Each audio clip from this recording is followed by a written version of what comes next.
President Trump is pushing for new legislation that he says will prevent non-citizens from voting in federal elections, though it's already illegal and instances of non-citizens voting are rare. Over the weekend, the president made baseless claims about rigged and stolen elections. He says a bill is needed that would enforce photo ID requirements for voters, as well as require Americans to show proof of citizenship in person to register to vote in federal elections. Now, here's the kicker. Trump just faced a real blow to his agenda. It looks like he experienced one of the most embarrassing legislative defeats of his second term. What's particularly surprising is that it wasn't just Democrats opposing him, but members of his own party who looked him straight in the eye and said no.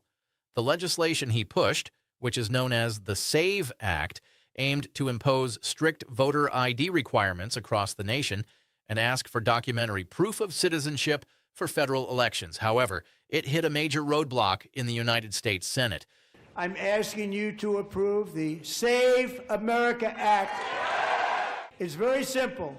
All voters must show voter ID. The Senate operates under a different set of rules, and to get anything passed, you need a supermajority, a total of 60 votes to break a filibuster and move forward with a vote, not just 51, which could happen on a party line basis. So far, Trump hasn't even come close to gathering those 60 votes. What we are debating is whether we are going to believe the BS conspiracy theories cooked up by Donald Trump and MAGA Republicans about whether or not elections can be trusted in this country. Who asked for more red tape? Did Jim Crow call? I mean, that's what this bill is about. It's not about voter ID. It's about voter registration, and it's about voter suppression.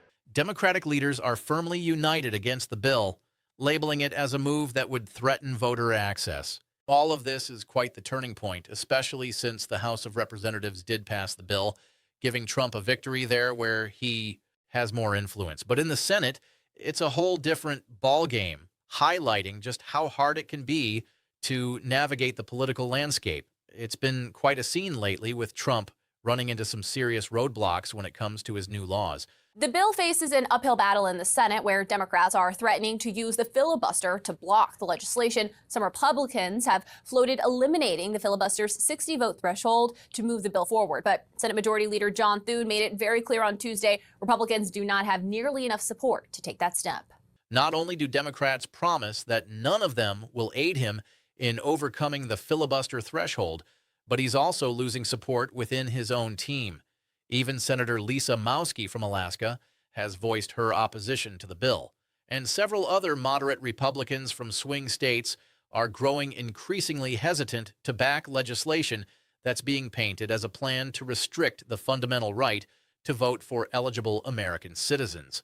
President Trump, in a Thursday evening post on Truth Social, called America's elections rigged, stolen, and a laughingstock all over the world. He urged Republicans to pass the Safeguard American Voter Eligibility Act, or SAVE Act. His reaction to this legislative deadlock has been just as wild and reckless as you'd expect from someone who takes every political challenge as a personal attack.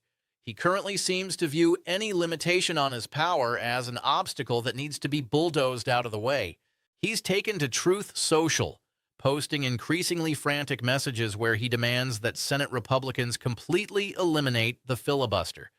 Recently, Trump, in his typical fiery style, tried pushing to get rid of the 60-vote rule, calling on Republicans to make this bold move. It's time for Republicans to do what they have to do, and that's terminate the filibuster. It's the only way you can do it.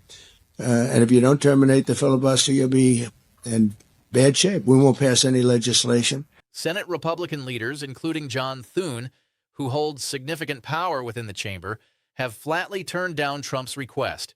Thune made it clear to his fellow Republicans that eliminating the filibuster to rush through a particular bill could lead to major backlash for their party down the line. He warned them that if Republicans ever found themselves in the minority, they would desperately need that filibuster to halt any Democratic legislation they disagreed with. This perspective is a display of thoughtful long-term strategy that seems lost on Trump. Whether he genuinely doesn't get it or just doesn't care, the reality is he seems more focused on getting his way in the moment with little concern for the broader consequences for the party or the nation. It's quite a sight to witness a sitting president so openly challenged by his own party's leader in the Senate, who told him straight up that his demand to dismantle a crucial legislative rule simply wouldn't fly. This moment reflects significant institutional resistance and really underscores the checks on Trump's power when it comes to legislation. For years, he's worked hard to project an image of complete loyalty from Republican officials, suggesting that his endorsement can advance careers while his disapproval could end them. Yet, amidst all this, in the House of Representatives, where members face 2-year terms and are much more susceptible to primary challenges, the dynamics can shift quickly, complicating the landscape for anyone looking to hold on to their political seat. You know, the Senate and the House of Representatives are like two different worlds when it comes to how they operate. While Trump has had a pretty consistent hold over the culture of loyalty politics during his time in office, the Senate is a different beast altogether. Senators have 6-year terms, which kind of shields them from the immediate fallout of standing up to a president, no matter how loud the news cycle gets. One of the standout features in the Senate is their unique set of rules that allow individual senators to block or stall legislation and nominations, something you just don't see happening in the House. Over the centuries, the Senate has developed a culture that values independence and ensures minority voices are heard. As a result, even senators who might feel politically vulnerable tend to shrug off the kind of loyalty that Trump likes to push, unlike their counterparts in the House. Now let's get into what Trump's trying to shove through the Senate, which honestly is shaping up to be a total flop. The SAVE Act, for example, aims to enforce new nationwide voter ID requirements. It wants people to show proof of U.S. citizenship to register for federal elections. Think passports or original birth certificates.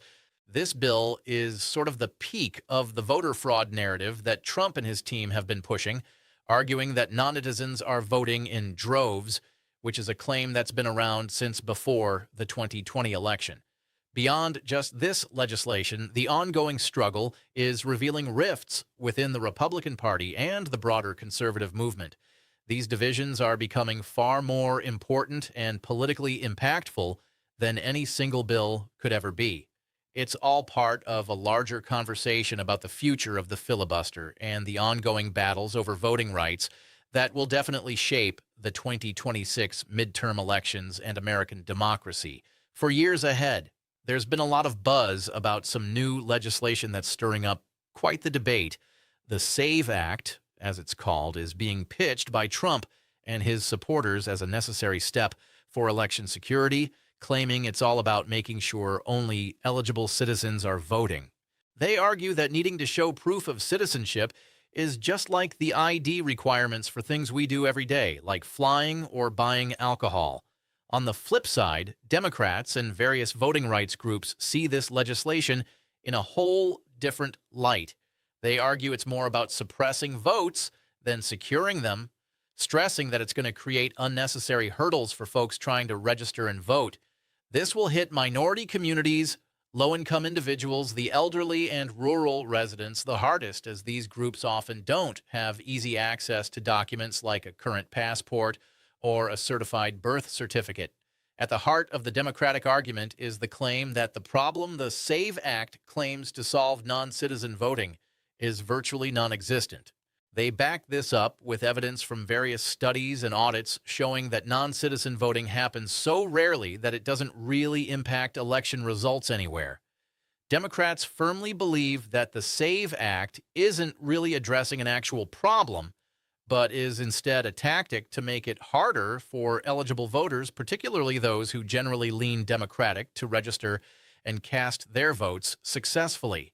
This divide between viewing the legislation as a matter of election security versus voter suppression has been a long-standing political issue in the U.S. and is certainly front and center in the current Senate discussions. The SAVE Act has hit a wall all thanks to the filibuster, which is this tricky Senate rule that requires a hefty 60 votes to move forward.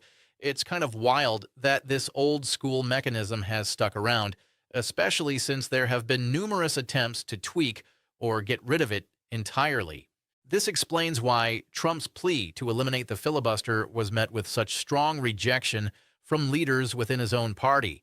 So let's break down the filibuster a bit. It's all about unlimited debate, and it means that to stop the chatter and actually vote on a bill, you need a supermajority of 60 senators to agree.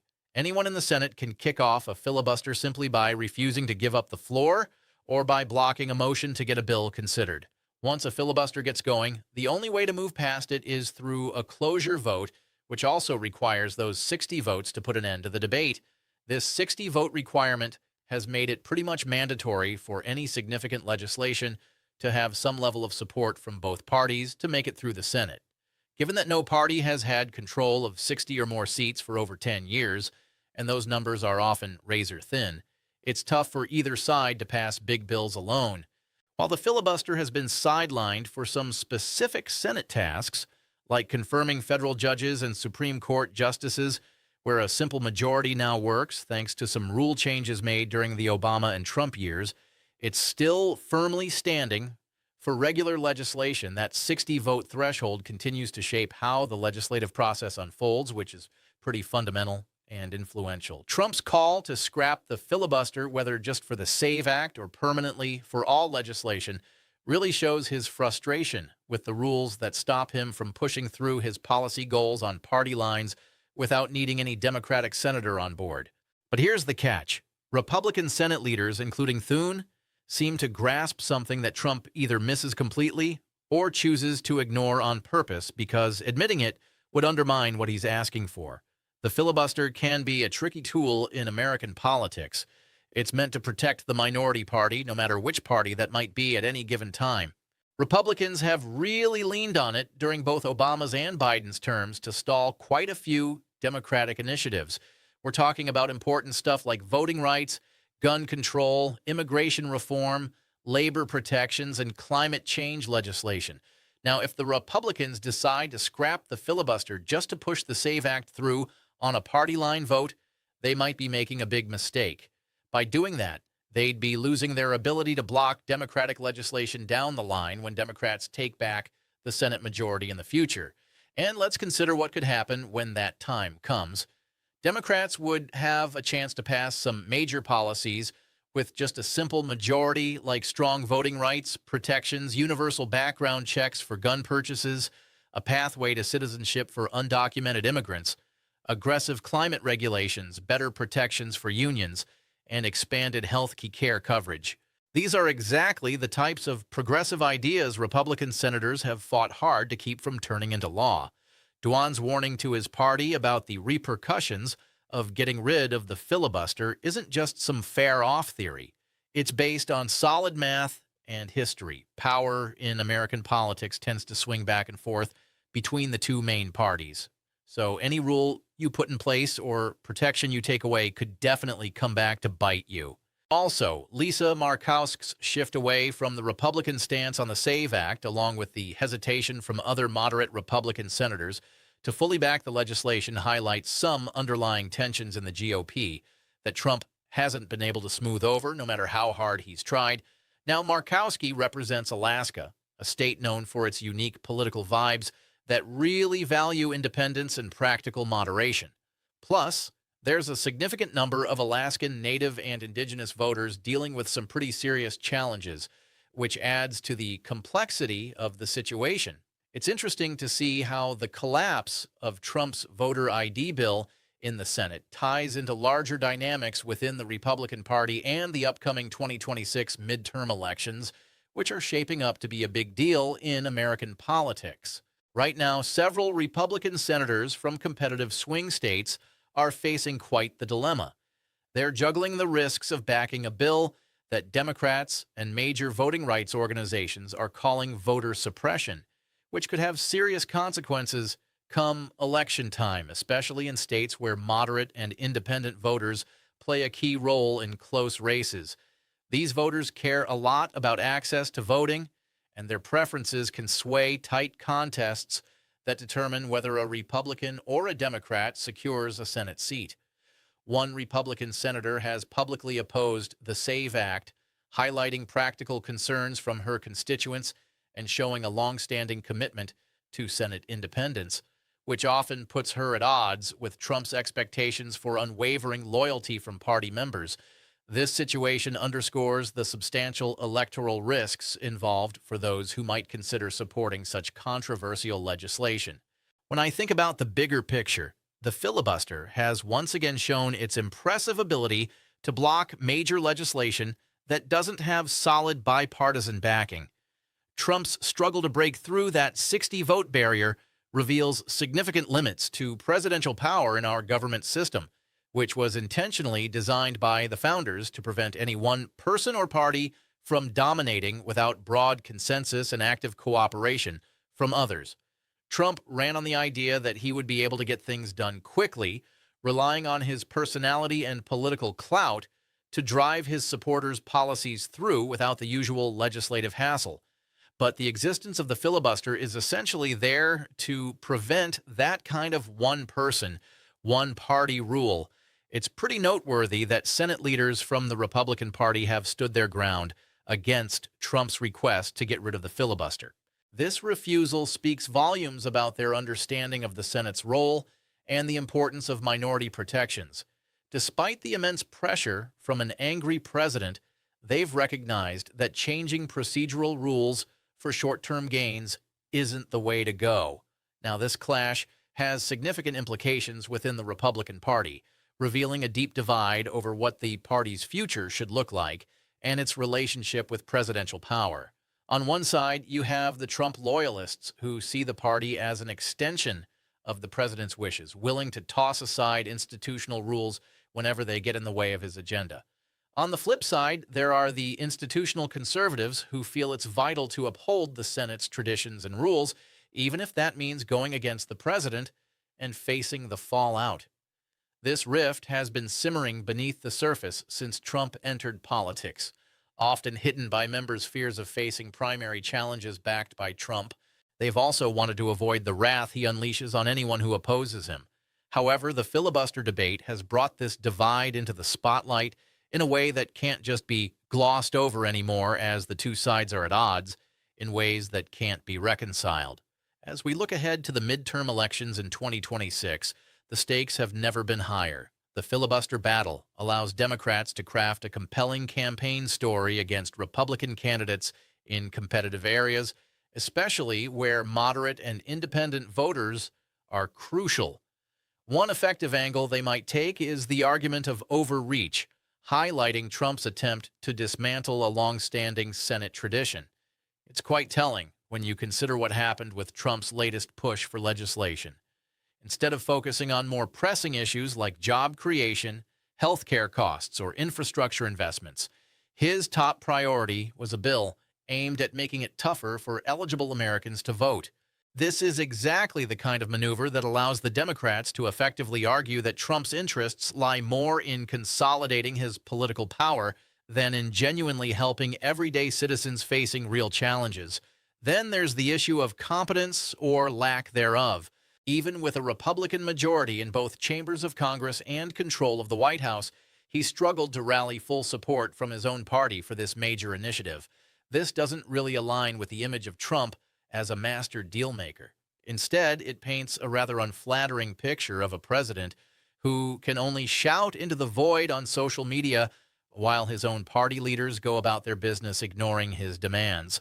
The defeat of this legislation offers a glimpse into the state of American governance and highlights the limits of presidential power within a constitutional system designed to prevent any individual from wielding too much authority. The filibuster has stood strong, preserving the Senate's rules and traditions, even against the most aggressive attempts from the presidency we've seen in recent times. In this case, Republican leaders opted to defend the Senate's procedural integrity and long-term interests rather than bend to the immediate desires of a president fixated on his own political agenda. As a result, a bill that managed to pass the House was ultimately halted in the Senate by a mechanism meant to ensure broad consensus and genuine bipartisan discussion before significant laws can be enacted. The American system of government was designed in a way that encourages thoughtful consideration and broad agreement before any action is taken. The founders recognized, based on their historical insights and personal experiences with concentrated governmental power, that rushing legislation through narrow party line votes can lead to instability and harm the democratic republic they were building. The filibuster, while not perfect, has been utilized throughout American history to block both beneficial and harmful laws.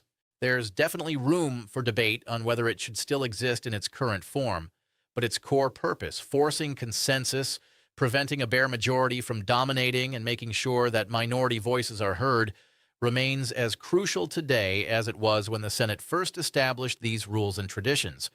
Recently, Trump attempted to dismantle this protective mechanism to push through his voter ID bill, but the Senate firmly said no.